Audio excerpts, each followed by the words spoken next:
Immediately after implantation, the inner cell mass embryo differentiates into an outer layer called ectoderm and an inner layer called endoderm. ठीक है, ਜਦੋਂ ਇੰਪਲਾਂਟੇਸ਼ਨ ਹੋ ਜਾਂਦੀ ਆ ਤੇ ਨਾਲ ਦੀ ਨਾਲ ਉਦੋਂ ਹੀ ਜਿਹੜਾ ਹੈਗਾ ਇਨਰ ਸੈਲ ਮਾਸ ਇੱਕ ਆਊਟਰ ਲੇਅਰ ਤੇ ਇੱਕ ਇਨਰ ਲੇਅਰ ਦੇ ਵਿੱਚ ਡਿਫਰੈਂਸ਼ੀਏਟ ਹੋ ਜਾਂਦਾ। ਆਊਟਰ ਲੇਅਰ ਨੂੰ ਆਪਾਂ ਕਹਿੰਦੇ ਹੈਗੇ ਐਕਟੋਡਰਮ, ਇਨਰ ਲੇਅਰ ਨੂੰ ਕਹਿੰਦੇ ਹੈਗੇ ਐਂਡੋਡਰਮ। A mesoderm soon appears between the ectoderm and the endoderm, ਪਰ ਉਦੋਂ ਬਾਅਦ ਜਿਹੜਾ ਹੈਗਾ ectoderm ਤੇ endoderm ਦੇ ਵਿਚਾਲੇ mesoderm appear ਹੁੰਦਾ ਹੈਗਾ। These three layers give rise to all tissues, organs in adults, ਠੀਕ ਹੈ। ਤੇ ਇਹਨਾਂ ਤਿੰਨਾਂ ਲੇਅਰਸ ਤੋਂ ਹੀ ਐਕਟੋਡਰਮ, ਐਂਡੋਡਰਮ, ਮੀਜ਼ੋਡਰਮ ਤੋਂ ਹੀ ਸਾਰੇ ਟਿਸ਼ੂਜ਼ ਬਣਦੇ ਨੇ ਜਿਹੜੇ ਆਪਾਂ ਨੂੰ ਅਡਲਟਸ ਦੇ ਵਿੱਚ ਦੇਖਣ ਨੂੰ ਮਿਲਦੇ ਨੇ। It needs to be mentioned here that the inner cell mass contains certain cells called stem cells which have the potency to give rise to all the tissues and organs। ਜਿਹੜਾ inner cell mass ਹੁੰਦਾ ਉਹਦੇ ਕੋਲ ਕੁਝ cells ਹੁੰਦੇ ਆ ਜਿਨ੍ਹਾਂ ਨੂੰ ਆਪਾਂ ਸਟੈਮ ਸੈਲਸ ਕਹਿੰਦੇ ਆ, ਤੇ ਜਿਹੜੇ ਸਟੈਮ ਸੈਲਸ ਹੁੰਦੇ ਆ ਟੋਟੀਪੋਟੈਂਟ ਹੁੰਦੇ ਆ, ਮਤਲਬ ਕਿ ਇਹਨਾਂ ਕੋਲ ਪੋਟੈਂਸ਼ੀਅਲ ਹੁੰਦਾ ਹੈਗਾ ਸਾਰੇ ਟਿਸ਼ੂਜ਼ ਤੇ ਆਰਗਨਸ ਬਣਾਉਣ ਦਾ। ਠੀਕ ਆ। What are the major features of embryonic development at various months of pregnancy? ਠੀਕ ਹੈ, ਹੁਣ ਪ੍ਰੈਗਨੈਂਸੀ ਦੇ ਅਲੱਗ ਮੰਥਸ ਦੇ ਵਿੱਚ ਕੀ ਆਪਾਂ ਨੂੰ ਦੇਖਣ ਨੂੰ ਮਿਲਦਾ। ਠੀਕ ਹੈ, ਹਿਊਮਨ ਪ੍ਰੈਗਨੈਂਸੀ ਕਿੰਨੇ 9 ਮਹੀਨੇ ਰਹਿੰਦੀ ਆ। Do you know for how many months pregnancy last in dogs? Dogs ਦੇ ਵਿੱਚ ਕਿੰਨੇ ਦਿਨ ਰਹਿੰਦੀ ਆ, ਕਿੰਨੇ ਮਹੀਨੇ ਰਹਿੰਦੀ ਆ? ਸਿਰਫ ਤੇ ਸਿਰਫ 2 ਮਹੀਨੇ, 60 ਡੇਜ਼ ਹੀ ਰਹਿੰਦੀ ਆ। ਐਲੀਫੈਂਟਸ ਦੇ ਵਿੱਚ 22 ਮੰਥਸ ਤੇ ਕੈਟਸ ਦੇ ਵਿੱਚ 52 ਡੇਜ਼ ਪ੍ਰੋਬੈਬਲੀ। ਓਕੇ, ਸੋ ਇਹਨਾਂ ਦੇ ਵਿੱਚ ਡੌਗਸ ਤੇ ਕੈਟਸ ਦੇ ਵਿੱਚ ਤਾਂ ਬਹੁਤ ਘੱਟ ਦਿਨ ਰਹਿੰਦੀ ਹੈ, ਰਾਈਟ, ਬਟ ਐਲੀਫੈਂਟ ਦੇ ਵਿੱਚ 2 months, ਮਚ ਮੋਰ ਦੈਨ ਦ ਹਿਊਮਨਸ ਈਦਰ। ਫਾਈਂਡ ਆਊਟ, ਠੀਕ ਹੈ, ਤੁਹਾਨੂੰ ਦੱਸ ਹੀ ਦਿੱਤਾ, ਤੁਹਾਨੂੰ ਲੱਭਣ ਦੀ ਲੋੜ ਹੀ ਨਹੀਂ। ਇਨ human ਬੀਂਗਸ after 1 month of pregnancy the embryo's heart is formed। ਠੀਕ ਹੈ, ਪ੍ਰੈਗਨੈਂਸੀ ਦੇ 1 month ਬਾਅਦ ਹੀ ਐਂਬਰੀਓ ਦਾ ਹਾਰਟ ਬਣ ਜਾਂਦਾ ਹੈਗਾ ਹਿਊਮਨ ਬੀਂਗਸ ਦੇ ਵਿੱਚ, ਤਾਂ ਆਪਾਂ ਉਹਦੀ ਹਾਰਟ ਬੀਟ ਸੁਣ ਸਕਦੇ ਹਾਂ after 1 month of the pregnancy। The first sign of growing fetus may be noticed by listening to the heart sound carefully through the stethoscope। ਤਾਂ ਆਪਾਂ ਫਸਟ ਸਾਈਨ ਕੀ ਆ, ਗਰੋਇੰਗ ਫੀਟਸ ਦਾ ਫਸਟ ਸਾਈਨ ਕੀ ਆ ਕਿ ਆਪਾਂ stethoscope ਦੇ ਨਾਲ ਆਪਾਂ ਹਾਰਟ ਸਾਊਂਡ ਸੁਣ ਸਕਦੇ ਹੈਗੇ ਫੀਟਸ ਦਾ। By the end of the second month of pregnancy, ਹੁਣ ਇੱਥੇ ਤੁਹਾਨੂੰ ਸਟੇਟਮੈਂਟ ਚੇਂਜ ਕਰਕੇ ਦੇ ਸਕਦੇ ਆ, ਉਹ ਕਹਿ ਸਕਦੇ by the beginning of the second month or during the second month of the pregnancy. No, ਠੀਕ ਆ, by the end of the second month of the pregnancy ਜਿਹੜਾ ਫੀਟਸ ਆ ਉਹਦੇ ਲਿੰਬਸ ਤੇ ਡਿਜਿਟਸ ਜਿਹੜੇ ਆ ਲੱਤਾਂ, ਬਾਹਾਂ, ਉਂਗਲਾਂ ਬਣ ਜਾਂਦੇ ਆ। ਠੀਕ ਆ, by the end of 12 weeks, ਤੇ 12 ਵੀਕਸ ਤੋਂ ਬਾਅਦ ਮਤਲਬ ਫਸਟ ਟ੍ਰਾਈਮੈਸਟਰ ਦੇ ਐਂਡ ਤੇ, ਔਰ ਇਹ ਕਹਿੰਦੇ 3 months ਦੇ ਐਂਡ ਤੇ most of the major organ systems are formed. Major organ system ਜਿਹੜੇ ਮੋਸਟ ਐਕਸਕ੍ਰੀਟਰੀ ਸਿਸਟਮ, ਰਿਪਰੋਡਕਟਿਵ, ਸਾਰੇ ਜਿਹੜੇ ਸਿਸਟਮਸ ਨੇ ਉਹ ਕੀ ਆ, ਉਹਨਾਂ ਦੇ ਵਿੱਚੋਂ ਬਹੁਤ ਸਾਰੇ ਜਿਹੜੇ ਬਚ ਜਾਂਦੇ ਆ। For example the limbs and external genital organs are well developed, ਜਿੱਦਾਂ ਕਿ ਲੱਤਾਂ ਨੇ ਹੋ ਗਿਆ ਬਣ ਤਾਂ ਜਾਂਦੀਆਂ ਨੇ by the end of the second month, ਪਰ ਫੁੱਲੀ ਡਿਵੈਲਪ ਕਦੋਂ ਹੁੰਦੀਆਂ ਨੇ? By the end of the third month or first trimester, or you can say 12 weeks. ਠੀਕ ਆ, ਤੇ ਐਕਸਟਰਨਲ ਜੈਨਾਈਟਲ ਆਰਗਨਸ ਵੀ ਵੈਲ ਡਿਵੈਲਪ ਹੁੰਦੇ ਆ 3 ਮਹੀਨਿਆਂ ਬਾਅਦ। ਠੀਕ ਆ, the first movement of the fetus and appearance of hairs on the head are usually observed during the 5th month। ਜਦੋਂ 5th month ਹੁੰਦਾ ਤਾਂ ਉਹਦੀ ਬੱਚੇ ਦੀ ਫਸਟ ਕਿਕ, ਠੀਕ ਆ, ਫਸਟ ਮੂਵਮੈਂਟਸ ਜਿਹੜੀਆਂ ਨੇ ਉਹ ਆਪਾਂ ਨੂੰ ਦੇਖਣ ਨੂੰ ਮਿਲਦੀਆਂ ਨੇ, ਤੇ ਉਹਦੇ ਸਿਰ ਦੇ ਉੱਪਰ ਬਾਲ ਵੀ ਆ ਜਾਂਦੇ ਆ ਡਿਊਰਿੰਗ ਦ 5th month। ਠੀਕ ਆ, ਬਾਈ ਦਾ ਐਂਡ ਆਪਾਂ ਇੱਕ ਸੈਕਿੰਡ ਮੰਥ ਦੇ ਵਿੱਚ ਪੜ੍ਹਿਆ, ਫਿਰ ਆਪਾਂ ਨੇ ਫਸਟ ਟ੍ਰਾਈਮੈਸਟਰ ਦੇ ਵਿੱਚ ਪੜ੍ਹਿਆ, ਤੇ ਹੁਣ ਆਪਾਂ ਪੜ੍ਹਦੇ ਹਾਂ by the end of the 24 weeks, ਔਰ ਕਿਸੇ ਦਾ ਸੈਕਿੰਡ ਟ੍ਰਾਈਮੈਸਟਰ। ਠੀਕ ਆ, 6 months, by the end of 6 months ਜਿਹੜੀ ਬੋਡੀ ਆ, ਸਾਰੀ ਬੋਡੀ ਦੇ ਉੱਪਰ ਫਾਈਨ ਹੇਅਰ ਜਿਹੜੇ ਡਿਵੈਲਪ ਹੋ ਜਾਂਦੇ ਆ। ਆਈਲਿਡਸ ਜਿਹੜੀਆਂ ਨੇ ਸੈਪਰੇਟ ਹੋ ਜਾਂਦੀਆਂ ਨੇ, ਪਹਿਲਾਂ ਇੱਕੋ ਹੀ ਆਈਲਿਡ ਹੁੰਦੀ ਆ, ਠੀਕ ਆ, ਇੱਥੇ ਵੀ ਖੁੱਲ੍ਹ ਨਹੀਂ ਸਕਦੀ, ਫਿਰ ਉਹਦੇ ਬਾਅਦ ਉਹ ਕੀ ਆ, ਖੁੱਲ੍ਹਣ ਜੋਗੀਆਂ ਉਹਨਾਂ ਦੇ ਸੈਪਰੇਟ ਹੋ ਜਾਂਦੀਆਂ ਨੇ, ਆਈਲਿਡਸ ਵੀ ਬਣ ਜਾਂਦੀਆਂ ਨੇ। ਠੀਕ ਆ, ਤੇ 9 months ਦੇ ਐਂਡ ਤੇ ਜਿਹੜਾ ਫੀਟਸ ਆ ਉਹ ਫੁੱਲੀ ਡਿਵੈਲਪ ਹੋ ਜਾਂਦਾ ਤੇ ਡਿਲੀਵਰੀ ਲਈ ਰੈਡੀ ਹੁੰਦਾ। ਯਾਦ ਰੱਖਣਾ, ਬਾਈ ਦਾ ਫਸਟ ਮੰਥ ਦੇ ਵਿੱਚ ਜਿਹੜਾ ਹਾਰਟ ਆ ਉਹ ਬਚ ਜਾਂਦਾ। ਠੀਕ ਆ,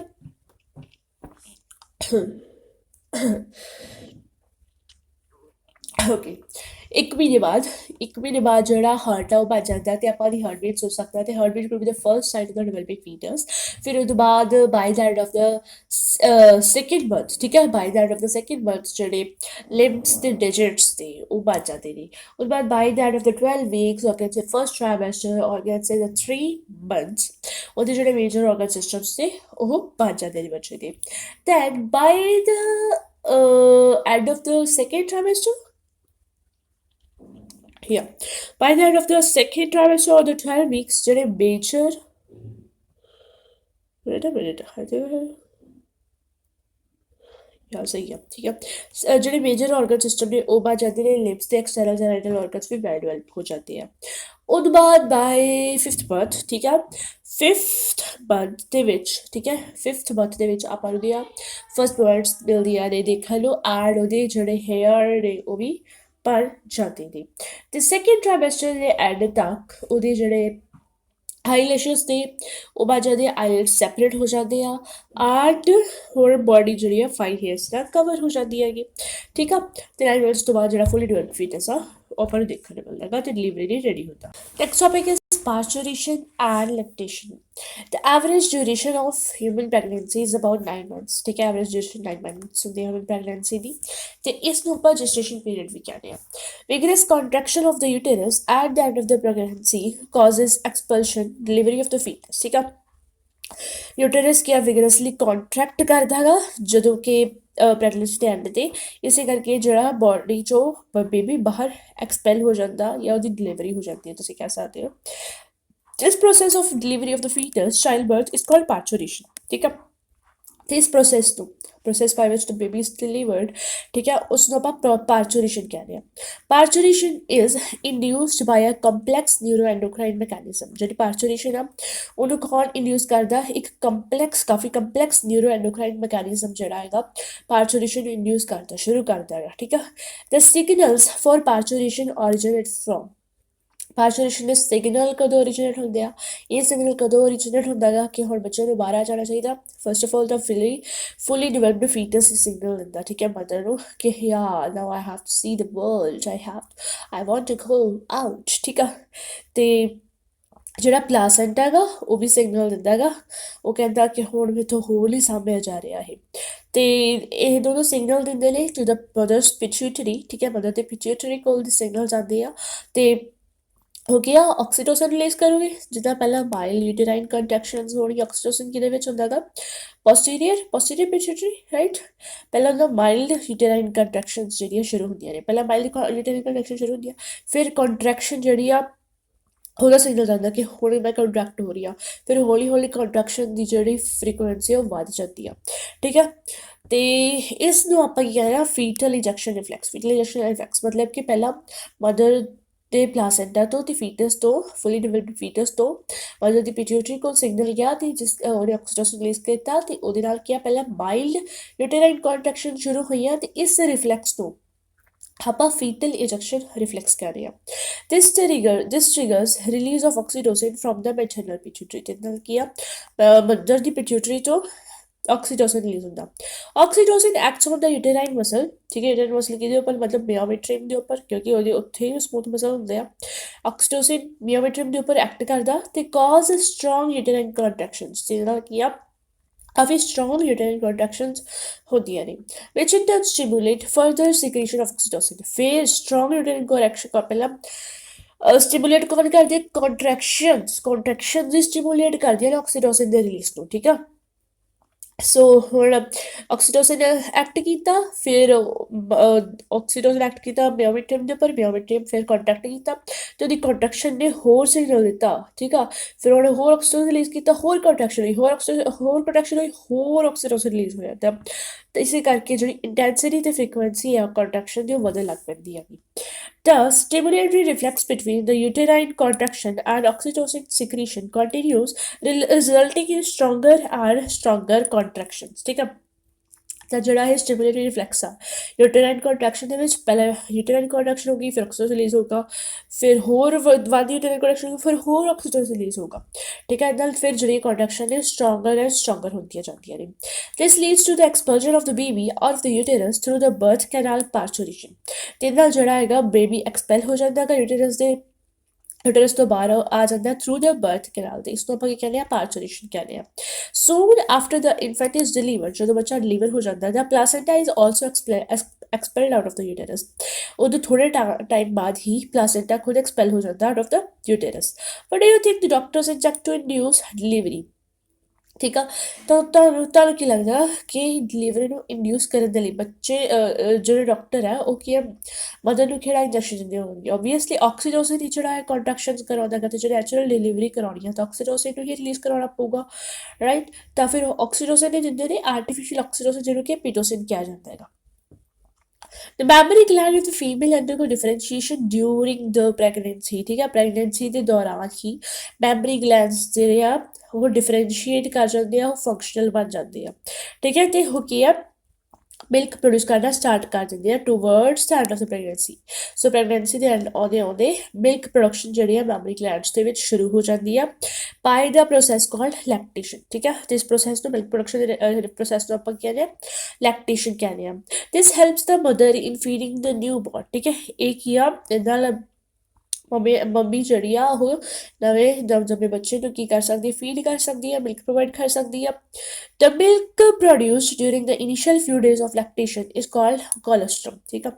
ਜਿਹੜਾ ਮਿਲਕ ਕੁਝ ਪਹਿਲੇ ਕੁਝ ਦਿਨ ਜਿਹੜਾ ਪ੍ਰੋਡਿਊਸ ਹੁੰਦਾ ਹੈਗਾ ਮਦਰ ਦੀ ਮੈਮਰੀ ਗਲੈਂਡ ਦੇ ਦੁਆਰਾ, ਉਸ ਨੂੰ ਆਪਾਂ ਕੋਲਸਟਰਮ ਕਹਿ ਰਹੇ ਹਾਂ, ਜਿਹਦੇ ਵਿੱਚ ਸੈਵਰਲ ਐਂਟੀਬੋਡੀਜ਼ ਹੁੰਦੀਆਂ ਨੇ। ਕਿਹੜੀਆਂ ਐਂਟੀਬੋਡੀਜ਼ ਹੁੰਦੀਆਂ ਨੇ, IgA, ਠੀਕ ਹੈ। ਤੇ ਕੀ ਆ, ਬਹੁਤ ਐਸੈਂਸ਼ੀਅਲ ਹੁੰਦੀਆਂ ਨੇ, ਬਹੁਤ ਜ਼ਰੂਰੀ ਹੁੰਦੀਆਂ ਨੇ ਨਿਊ ਬੋਰਨ ਬੇਬੀ ਦੇ ਵਿੱਚ ਰੈਜ਼ਿਸਟੈਂਸ ਡਿਵੈਲਪ ਕਰਨ ਦੇ ਲਈ। ਹੁਣ ਨਵਾਂ ਐਕਸਟਰਨਲ ਐਨਵਾਇਰਨਮੈਂਟ ਨਾਲ ਕੰਟੈਕਟ ਦੇ ਵਿੱਚ ਆਇਆ, ਤਾਂ ਉਹਦੇ ਕੋਲ ਤਾਂ ਕੋਈ ਮੈਮਰੀ ਨਹੀਂ ਹੈਗੀ, ਕੁਝ ਹੈ ਨਹੀਂ ਗਾ ਜਿੱਦਾਂ ਲੋਕ ਲੜ ਸਕੇ ਬਾਹਰ ਦੇ ਮਾਈਕਰੋਬਸ ਦੇ ਨਾਲ। ਤਾਂ ਸ਼ੁਰੂ ਦੇ ਵਿੱਚ ਮੰਮੀ ਆਪਦੀ ਐਂਟੀਬੋਡੀਜ਼ ਦਿੰਦੀ ਆ ਮਿਲਕ ਦੇ ਥਰੂ ਟੂ ਦਾ ਚਾਈਲਡ, ਜਿਹਦੇ ਨਾਲ ਕੀ ਆ ਉਹਨੂੰ ਰੈਜ਼ਿਸਟੈਂਸ ਪ੍ਰੋਵਾਈਡ ਹੋ ਸਕੇ against the against the you can say environment, ਔਰ ਜੋ ਵੀ ਮਾਈਕਰੋਬਸ ਹੈਗੇ ਐਨਵਾਇਰਨਮੈਂਟ ਦੇ ਵਿੱਚ। Breast feeding during the initial period of infant growth is recommended by doctors for bringing up a healthy baby. ਤੇ doctors ਇਹ ਵੀ ਰეკਮੈਂਡ ਕਰਦੇ ਆ ਕਿ ਸ਼ੁਰੂ ਦੇ ਵਿੱਚ, ਠੀਕ ਹੈ, ਬੱਚੇ ਨੂੰ ਬ੍ਰੈਸਟ ਫੀਡ ਹੀ ਕਰਨਾ ਚਾਹੀਦਾ, ਕਿਉਂਕਿ mother the milk is the best one for the baby. Next is summary. Humans are sexually reproducing and viviparous. Humans ਜਿਹੜੇ sexually reproduce ਕਰਦੇ ਆ ਕਿ viviparous ਵੀ ਨੇ, ਮਤਲਬ ਇਹ ਕੀ ਆ, ਸਿੱਧਾ young birds ਨੂੰ ਜਨਮ ਦਿੰਦੇ ਆ। The male reproductive system is composed of a pair of testes. Male reproductive system ਦੇ ਵਿੱਚ ਕਿਹੜੇ ਪਾਰਟ ਹੁੰਦੇ ਆ, ਦੋ ਟੈਸਟਿਸ ਹੁੰਦੇ ਆ, ਮੇਲ ਸੈਕਸ ਐਕਸੈਸਰੀ ਡਕਟਸ ਹੁੰਦੇ ਆ, ਤੇ ਐਕਸੈਸਰੀ ਗਲੈਂਡਸ ਹੁੰਦੇ ਆ, ਤੇ ਐਕਸਟਰਨਲ ਜੈਨੇਟੀਲੀਆ ਹੁੰਦਾ ਗਾ। ਤੇ ਇਹ ਹਰੇਕ ਟੈਸਟਿਸ ਦੇ ਵਿੱਚ 250 ਕੰਪਾਰਟਮੈਂਟਸ ਹੁੰਦੇ ਆ, ਜਿਹਨੂੰ ਕਿ ਆਪਾਂ ਟੈਸਟੀਕੂਲਰ ਲੋਬਿਊਲ ਕਹਿੰਦੇ ਆ, ਤੇ ਇੱਕ ਲੋਬਿਊਲ ਦੇ ਵਿੱਚ 1 to 3 ਹਾਈਲੀ ਕੋਇਲਡ ਸੈਮਨੀਫੈਰਸ ਟਿਊਬਿਊਲਸ ਪ੍ਰੈਜ਼ੈਂਟ ਹੁੰਦੇ ਆ। ਹਰੇਕ ਸੈਮਨੀਫੈਰਸ ਟਿਊਬਿਊਲ ਜਿਹੜੀ ਆ ਉਹਦੇ ਅੰਦਰ ਕੀ ਹੁੰਦੇ ਨੇ, ਸਪਰਮੈਟੋਗੋਨੀਆ ਹੁੰਦੇ ਨੇ ਤੇ ਸਰਟੋਲੀ ਸੈਲਸ ਹੁੰਦੇ ਨੇ। ਜਿਹੜੇ ਸਪਰਮੈਟੋਗੋਨੀਆ ਹੁੰਦੇ ਆ ਉਹ ਬਿਓਟਿਕ ਡਿਵੀਜ਼ਨ ਕਰਕੇ ਕੀ ਬਣਾਉਂਦੇ ਨੇ, ਸਪਰਮਸ ਬਣਾਉਂਦੇ ਨੇ, ਤੇ ਜਿਹੜੇ ਸਰਟੋਲੀ ਸੈੱਲ ਨੇ ਉਹ ਨਿਊਟ੍ਰੀਸ਼ਨ ਪ੍ਰੋਵਾਈਡ ਕਰਦੇ ਨੇ ਜਰਮ ਸੈਲਸ ਨੂੰ, ਡਿਵਾਈਡਿੰਗ ਜਰਮ ਸੈਲਸ ਨੂੰ ਨਿਊਟ੍ਰੀਸ਼ਨ ਪ੍ਰੋਵਾਈਡ ਕਰਦੇ ਨੇ, ਤੇ ਸਪਰਮ ਉਹਦੇ ਵਿੱਚ ਐਮਬੈਡ ਹੁੰਦਾ ਸਰਟੋਲੀ ਸੈੱਲ ਦੇ ਵਿੱਚ, ਠੀਕ ਆ। ਜਿਹੜੇ ਲਿਡਿਕ ਸੈੱਲ ਦੇ ਉਹ ਕਿੱਥੇ ਉਹ ਆਪਾਂ ਇੰਟਰਸਟੀਸ਼ੀਅਲ ਸੈੱਲ ਵੀ ਕਹਿੰਦੇ ਕਿਉਂਕਿ ਉਹ ਇੰਟਰਸਟੀਸ਼ੀਅਲ ਸਪੇਸ ਦੇ ਵਿੱਚ ਪ੍ਰੈਜ਼ੈਂਟ ਹੁੰਦੇ ਆ, ਠੀਕ ਹੈ। ਸੈਮਨੀਫੈਰਸ ਟਿਊਬਿਊਲ ਤੋਂ ਬਾਹਰ ਪ੍ਰੈਜ਼ੈਂਟ ਹੁੰਦੇ ਆ, ਟੈਸਟੀਕੂਲਰ ਲੋਬਿਊਲ ਦੇ ਅੰਦਰ ਪ੍ਰੈਜ਼ੈਂਟ ਹੁੰਦੇ ਆ। ਤੇ ਕੀ ਆ, ਸਿੰਥੇਸਾਈਜ਼ ਕਰਦੇ ਨੇ, ਮਤਲਬ ਬਣਾਉਂਦੇ ਵੀ ਨੇ ਤੇ ਸਿਕਰੀਟ ਵੀ ਕਰਦੇ ਨੇ ਟੈਸਟੀਕੂਲਰ ਹਾਰਮੋਨ ਨੂੰ, ਤੇ ਟੈਸਟੀਕੂਲਰ ਹਾਰਮੋਨਸ ਨੂੰ ਆਪਾਂ ਕੀ ਕਹਿੰਦੇ ਆ, ਐਂਡਰੋਜਨਸ ਕਹਿੰਦੇ ਆ। ਤੇ ਜਿਹੜਾ ਮੇਲ ਐਕਸਟਰਨਲ ਜੈਨੇਟੀਲੀਆ ਉਹਨੂੰ ਕੀ ਆਪਾਂ ਕਹਿੰਦੇ ਆ, ਪੈਨਿਸ। ਫੀਮੇਲ ਰਿਪਰੋਡਕਟਿਵ ਸਿਸਟਮ ਦੇ ਵਿੱਚ ਕੀ ਹੁੰਦਾ, ਪੇਅਰ ਆਫ ਓਵਰੀਜ਼ ਹੁੰਦੇ ਆ, ਪੇਅਰ ਆਫ ਓਵੀਡਕਟਸ ਹੁੰਦੇ ਆ, ਯੂਟੇਰਸ ਹੁੰਦੇ ਆ, ਵਜਾਈਨਾ ਹੁੰਦਾ, ਸਰਵਿਕਸ ਹੁੰਦਾ, ਠੀਕ ਆ। ਐਕਸਟਰਨਲ ਜੈਨੇਟੀਲੀਆ ਤੇ ਪੇਅਰ ਆਫ ਮੈਮਰੀ ਗਲੈਂਡਸ, ਠੀਕ ਆ, ਪੇਅਰ ਆਫ ਮੈਮਰੀ ਗਲੈਂਡਸ। ਜਿਹੜੇ ਓਵਰੀਜ਼ ਤੇ ਉਹ ਕੀ ਬਣਾਉਂਦੇ ਨੇ, ਫੀਮੇਲ ਗੈਮੀਟ ਬਣਾਉਂਦੇ ਨੇ, ਜਿਹਨੂੰ ਕਿ ਆਪਾਂ ਓਵਮ ਕਹਿੰਦੇ ਆ, ਤੇ ਕੁਝ ਸਟੀਰੋਇਡ ਹਾਰਮੋਨਸ ਬਣਾਉਂਦੇ ਆ, ਜਿਹਨੂੰ ਕਿ ਆਪਾਂ ਓਵੇਰੀਅਨ ਹਾਰਮੋਨਸ ਹੋ ਗਏ, ਠੀਕ ਹੈ, ਓਵਰੀ ਦੇ ਦੁਆਰਾ ਪ੍ਰੋਡਿਊਸ ਕਰੇ ਜਾਣ ਵਾਲੇ ਹਾਰਮੋਨਸ ਓਵੇਰੀਅਨ ਹਾਰਮੋਨਸ। ਜਿਹੜੇ ਓਵੇਰੀਅਨ ਫੋਲੀਕਲਸ ਨੇ, ਠੀਕ ਹੈ, ਡਿਫਰੈਂਟ ਸਟੇਜਿਸ ਦੇ ਵਿੱਚ, ਠੀਕ ਆ, ਔਰ ਉਹ ਕਿਹਦੇ ਵਿੱਚ ਪ੍ਰੈਜ਼ੈਂਟ ਹੁੰਦੇ ਨੇ, ਸਟ੍ਰੋਮਾ ਦੇ ਵਿੱਚ, ਠੀਕ ਆ। ਕੋਈ ਓਵੇਰੀਅਨ ਫੋਲੀਕਲ ਆਪਾਂ ਨੂੰ ਪ੍ਰਾਇਮਰੀ ਦੇਖੂਗਾ, ਕੋਈ ਸੈਕੰਡਰੀ ਦੇਖੂਗਾ, ਠੀਕ ਹੈ, ਤੇ ਡਿਫਰੈਂਟ ਸਟੇਜਿਸ ਦੇ ਵਿੱਚ ਜਿਹੜੇ ਓਵੇਰੀਅਨ ਹਾਰਮੋਨਸ ਪ੍ਰੈਜ਼ੈਂਟ ਹੁੰਦੇ ਆ, ਜਿਹੜੇ ਡਿਵੈਲਪ ਹੋ ਰਹੇ ਹੁੰਦੇ ਆ, ਉਹ ਕਿਹਦੇ ਵਿੱਚ ਪ੍ਰੈਜ਼ੈਂਟ ਹੁੰਦੇ ਨੇ, ਸਟ੍ਰੋਮਾ ਦੇ ਅੰਦਰ ਪ੍ਰੈਜ਼ੈਂਟ ਹੁੰਦੇ ਨੇ। ਤਾਂ ਓਵੀਡਕਟਸ, ਯੂਟੇਰਸ ਐਂਡ ਵਜਾਈਨਾ ਆਰ ਫੀਮੇਲ ਐਕਸੈਸਰੀ ਡਕਟਸ, ਠੀਕ ਹੈ। ਫੀਮੇਲ ਐਕਸੈਸਰੀ ਡਕਟਸ ਕਿਹੜੇ ਨੇ, ਓਵੀਡਕਟਸ, ਯੂਟੇਰਸ ਤੇ ਵਜਾਈਨਾ, okay. The uterus has 3 layers, namely perimetrium, myometrium and endometrium. ਤੇ uterus ਦੇ ਕੋਲ 3 layers ਹੁੰਦੀਆਂ ਨੇ, perimetrium, myometrium ਤੇ endometrium।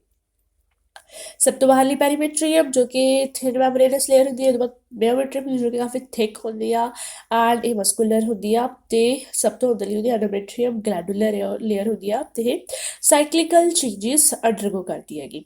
ਫੀਮੇਲ ਐਕਸਟਰਨਲ ਜੈਨੇਟੀਲੀਆ ਦੇ ਵਿੱਚ ਕੀ ਹੁੰਦਾ, ਮੋਨਸ ਪੀਬੀਸ ਹੁੰਦਾ, ਲੇਬੀਆ ਮੈਜੋਰਾ, ਹਾਈਮਨ ਕਲੈਟੋਰਿਸ, ਠੀਕ ਆ। ਮੈਮਰੀ ਗਲੈਂਡ ਜਿਹੜੀਆਂ ਨੇ ਉਹ ਕੀ ਆ, ਇੱਕ ਫੀਮੇਲ ਸੈਕੰਡਰੀ ਸੈਕਸ਼ੂਅਲ ਕੈਰੈਕਟਰਿਸਟਿਕ ਆ। ਸਪਰਮੈਟੋਜੈਨੇਸਿਸ ਦੇ ਨਾਲ ਕੀ ਬਣਦਾ ਗਾ, ਸਪਰਮਸ ਬਣਦੇ ਆ ਜਿਹੜੇ ਕਿ ਮੇਲ ਐਕਸੈਸਰੀ ਡਕਟਸ ਦੇ ਦੁਆਰਾ ਟਰਾਂਸਪੋਰਟ ਕੀਤੇ ਜਾਂਦੇ ਆ। ਨਾਰਮਲ ਹਿਊਮਨ ਸਪਰਮ ਜਿਹੜਾ ਹੈ ਉਹਦੇ ਕੋਲ ਕੀ ਹੁੰਦਾ, ਹੈਡ ਹੁੰਦਾ, ਨੈਕ ਹੁੰਦੀ ਆ, ਮਿਡਲ ਪੀਸ ਹੁੰਦਾ ਤੇ ਟੇਲ ਹੁੰਦੀ ਆ, ਜਿਸ ਦਾ ਪਾਰਟਸ ਆਫ ਦਾ ਸਪਰਮ। ਜਿਹੜੇ ਪ੍ਰੋਸੈਸ ਨਾਲ ਮੈਚੁਰ ਫੀਮੇਲ ਗੈਮੀਟ ਬਣਦਾ ਉਹਨੂੰ ਆਪਾਂ ਓਜੈਨੇਸਿਸ ਕਹਿੰਦੇ ਆ, ਤੇ ਜਿਹੜੇ ਪ੍ਰੋਸੈਸ ਨਾਲ ਮੈਚੁਰ ਮੇਲ ਗੈਮੀਟ ਬਣਦਾ ਉਹਨੂੰ ਆਪਾਂ ਸਪਰਮੈਟੋਜੈਨੇਸਿਸ ਕਹਿੰਦੇ ਆ। ਜਿਹੜਾ ਰੀਪਰੋਡਕਟਿਵ ਸਾਈਕਲ ਫੀਮੇਲ ਪ੍ਰਾਈਮੇਟਸ ਦੇ ਵਿੱਚ ਚੱਲਦਾ ਉਹਨੂੰ ਆਪਾਂ ਮੈਂਸਟਰੁਅਲ ਸਾਈਕਲ ਕਹਿੰਦੇ ਆ। ਮੈਂਸਟਰੁਅਲ ਸਾਈਕਲ ਕਦੋਂ ਸਟਾਰਟ ਹੁੰਦਾ, ਜਦੋਂ ਫੀਮੇਲ ਜਿਹੜੀ ਆ ਸੈਕਸ਼ੂਅਲ ਮੈਚੁਰੇਸ਼ਨ ਅਟੇਨ ਕਰ ਲੈਂਦੀ ਆ ਜਾਂ ਫਿਰ ਪਿਊਬਰਟੀ ਤੇ ਆ ਜਾਂਦੀ ਆ। During ovulation only one ਓਵਮ is released ਪਰ ਮੈਂਸਟਰੁਅਲ ਸਾਈਕਲ, ਠੀਕ ਹੈ। ਓਵੂਲੇਸ਼ਨ ਦੇ ਦੌਰਾਨ ਸਿਰਫ ਇੱਕੋ ਹੀ ਓਵਮ ਰਿਲੀਜ਼ ਹੁੰਦਾ ਨਾ ਹਰ ਇੱਕ ਮੈਂਸਟਰੁਅਲ ਸਾਈਕਲ ਦੇ ਵਿੱਚ, ਠੀਕ ਆ। The cyclical changes in the ovary and the uterus during menstrual cycle are induced by the changes in the level of pituitary and ovarian hormones. Menstrual cycle ਦੇ ਦੌਰਾਨ ਜਿਹੜੇ ਸਾਈਕਲੀਕਲ ਚੇਂਜਸ ਹੁੰਦੇ ਨੇ, ਕਿਹੜੇ ਕਿਹੜੇ ਸਾਈਕਲੀਕਲ ਚੇਂਜਸ ਮਤਲਬ ਫੇਸਿਸ ਹੁੰਦੇ ਨੇ ਅਲੱਗ-ਅਲੱਗ, ਮੈਂਸਟਰੂਏਸ਼ਨ, ਫੋਲੀਕੂਲਰ ਫੇਸ, ਓਵੂਲੇਟਰੀ ਫੇਸ, ਸੈਕਰੇਟਰੀ ਫੇਸ, ਹੈ ਨਾ। ਉਹ ਕਿਹਦੇ ਕਰਕੇ ਹੁੰਦੇ ਨੇ, ਉਹਨਾਂ ਨੂੰ ਇੰਡਿਊਸ ਕੌਣ ਕਰਦਾ, ਉਹਨਾਂ ਨੂੰ ਚਲਾਉਂਦਾ ਕੌਣ ਆ, ਅਲੱਗ ਲੈਵਲ, ਠੀਕ ਹੈ। ਪਿਟਿਊਟਰੀ ਤੇ ਓਵੇਰੀਅਨ ਹਾਰਮੋਨਸ ਦੇ ਲੈਵਲਸ ਜਿਹੜੇ ਉਹਨਾਂ ਨੂੰ ਕੀ ਆ, ਰੈਗੂਲੇਟ ਕਰਦੇ ਆ, ਇੰਡਿਊਸ ਕਰਦੇ ਆ, ਠੀਕ ਹੈ। ਇੰਡਿਊਸ ਵੀ ਕਰਦੇ ਆ, ਰੈਗੂਲੇਟ ਵੀ ਕਰਦੇ ਆ। After coitus sperms are transported to the ampulla, ਫਿਰ ਕੁਆਟਸ ਤੋਂ ਬਾਅਦ ਜਿਹੜੇ ਸਪਰਮਸ ਨੇ ਉਹ ਐਮਪਿਊਲਾ ਦੇ ਵਿੱਚ ਟਰਾਂਸਪੋਰਟ ਹੋ ਜਾਂਦੇ ਆ, ਜਿੱਥੇ ਸਪਰਮ ਤੇ ਓਵਮ ਜਿਹੜੇ ਫਰਟੀਲਾਈਜ਼ ਹੁੰਦੇ ਆ, ਜਿਸ ਨਾਲ ਕਿ ਡਿਪਲੋਇਡ ਜ਼ਾਈਗੋਟ ਬਣਦਾ ਹੈਗਾ। The presence of X or Y chromosome in the sperm determines the sex of the embryo. Embryo ਦੇ sex ਤੋਂ ਕੌਣ determine ਕਰਦਾ ਕਿ sperm ਦੇ ਵਿੱਚ X chromosome present ਹੈ ਕਿ Y chromosome present ਹੈ। मतलब कि साइंटिफिक तरीके से father determines the sex of the baby. The presence हो गया था। The zygote undergoes repeated mitotic division, फिर जाइगोट जो रिपीटेडली माइटोटिक डिवीजन करता ਤੇ ਫਿਰ ਬਲਾਸਟੋਸਿਸਟ ਬਣਾਉਂਦਾ, ਪਹਿਲਾਂ ਮੋਰਿਊਲਾ ਬਣਾਊਗਾ ਫਿਰ ਬਲਾਸਟੋਸਿਸਟ ਬਣਾਊਗਾ। ਜਿਹੜੀ ਬਲਾਸਟੋਸਿਸਟ ਆ ਉਹ ਕੀ ਆ, ਯੂਟੇਰਸ ਦੇ ਵਿੱਚ ਇੰਪਲਾਂਟ ਹੁੰਦੀ ਆ, ਜਿਹਦੇ ਕਰਕੇ ਪ੍ਰੈਗਨੈਂਸੀ ਆਪਾਂ ਕਹਿੰਦੇ ਆ ਅਟੇਨ ਹੋ ਗਈ। ਜਦੋਂ ਇੰਪਲਾਂਟੇਸ਼ਨ ਹੋ ਗਈ ਉਦੋਂ ਬਾਅਦ ਹੀ ਆਪਾਂ ਕਹਿੰਦੇ ਆ ਕਿ ਕਨਸੀਵ ਕਰ ਲਿਆ ਗਿਆ, ਠੀਕ ਹੈ। ਅਗਰ ਜ਼ਾਈਗੋਟ ਬਣ ਗਿਆ ਬਟ ਉਹ ਇੰਪਲਾਂਟ ਨਹੀਂ ਹੋਇਆ, that is what van the pregnancy attain, ਠੀਕ ਆ। ਤੇ 9 ਮਹੀਨੇ ਬਾਅਦ ਜਿਹੜਾ ਫੁੱਲੀ ਡਿਵੈਲਪਡ ਫੀਟਸ ਜਿਹੜਾ ਹੈਗਾ ਉਹ ਕੀ ਡਿਲੀਵਰੀ ਲਈ ਰੈਡੀ ਹੁੰਦਾ, ਤੇ ਚਾਈਲਡ ਬਰਥ ਦੇ ਪ੍ਰੋਸੈਸ ਤੋਂ ਆਪਾਂ ਪਾਰਚੂਰੇਸ਼ਨ ਕਹਿ ਰਹੇ ਹਾਂ, ਜਿਹਨੂੰ ਕਿ ਕੰਪਲੈਕਸ ਨਿਊਰੋ ਐਂਡੋਕਰਾਈਨ ਮੈਕੈਨਿਜ਼ਮ ਦੇ ਦੁਆਰਾ ਇੰਡਿਊਸ ਕੀਤਾ ਜਾਂਦਾ ਹੈਗਾ, ਠੀਕ ਆ। ਜਿਹਦੇ ਵਿੱਚ ਕਿਹੜੇ ਹਾਰਮੋਨਸ ਹੁੰਦੇ ਯਾਦ ਰੱਖਣਾ, ਠੀਕ ਆ। ਉੱਥੇ ਸਿਰਫ ਤੇ ਸਿਰਫ ਆਕਸੀਟੋਸਿਨ ਲਿਖਿਆ ਗਿਆ ਸੀਗਾ, ਬਟ ਕੰਪਲੈਕਸ ਨਿਊਰੋ ਐਂਡੋਕਰਾਈਨ ਮੈਕੈਨਿਜ਼ਮ ਦੇ ਵਿੱਚ ਕਿਹੜੇ ਹਾਰਮੋਨਸ ਹਿੱਸਾ ਲੈਂਦੇ ਆ, ਕੋਰਟੀਸੋਲ, ਈਸਟ੍ਰੋਜਨ ਐਂਡ ਆਕਸੀਟੋਸਿਨ, ਓਕੇ। ਕੋਰਟੀਸੋਲ, ਈਸਟ੍ਰੋਜਨ ਤੇ ਆਕਸੀਟੋਸਿਨ, ਇਸੇ ਕਰਕੇ ਕੁਝ ਐਡੀਸ਼ਨਲ ਇਨਫੋਰਮੇਸ਼ਨ ਦਿੱਤੀ ਹੁੰਦੀ ਹੈ ਸਮਰੀ ਦੇ ਵਿੱਚ, ਇਸੇ ਕਰਕੇ ਸਮਰੀ ਪੜ੍ਹਨੀ is very necessary. Mammary glands differentiate during pregnancy and secrete milk after childbirth, ਠੀਕ ਹੈ। ਤੇ ਪ੍ਰੈਗਨੈਂਸੀ ਦੇ ਦੌਰਾਨ ਮੈਮਰੀ ਗਲੈਂਡਸ ਡਿਫਰੈਂਸ਼ੀਏਟ ਕਰ ਜਾਂਦੀਆਂ ਨੇ, ਠੀਕ ਆ। ਉਹ ਮਿਲਕ ਪ੍ਰੋਡਕਸ਼ਨ ਦੇ ਲਈ ਕਾਬਿਲ ਬਣ ਜਾਂਦੀਆਂ ਨੇ। ਸੋ ਇੱਥੇ ਇੱਕ ਹੋਰ ਚੀਜ਼ ਕਲੀਅਰ ਹੁੰਦੀ ਹੈ that the mammary glands of the every girl does not produce the milk. The mammary glands produce milk only after the childbirth, ਠੀਕ ਹੈ। ਤੇ ਪ੍ਰੋਡਿਊਸ ਮਿਲਕ ਕਰਦੀਆਂ ਨੇ ਆਫਟਰ ਚਾਈਲਡ ਬਰਥ, ਠੀਕ ਹੈ। ਐਂਡ ਆਫ ਦ ਪ੍ਰੈਗਨੈਂਸੀ ਤੱਕ milk production ਦੀ ਬਿਲਕੁਲ ਹੀ ready ਹੁੰਦੀਆਂ ਨੇ। ਜਿਹੜਾ ਨਿਊਬੋਰਨ ਬੇਬੀ ਹੁੰਦਾ ਗਾ ਉਹ ਕੀ ਆ, ਮਦਰ ਦੇ ਦੁਆਰਾ ਮਿਲਕ ਦੇ ਉੱਪਰ ਫੀਡ ਕੀਤਾ ਜਾਂਦਾ ਗਾ ਫॉर ਦ ਇਨੀਸ਼ੀਅਲ ਫਿਊ ਮੰਥਸ, ਠੀਕ ਹੈ, ਪ੍ਰੋਪਰ ਗਰੋਥ ਦੇ ਲਈ, ਹੈਲਦੀ ਬੇਬੀ ਦੀ ਗਰੋਥ ਦੇ ਲਈ, okay. So this was the chapter. So I hope ਕਿ ਤੁਹਾਨੂੰ ਪਸੰਦ ਆਇਆ ਹੋਗਾ।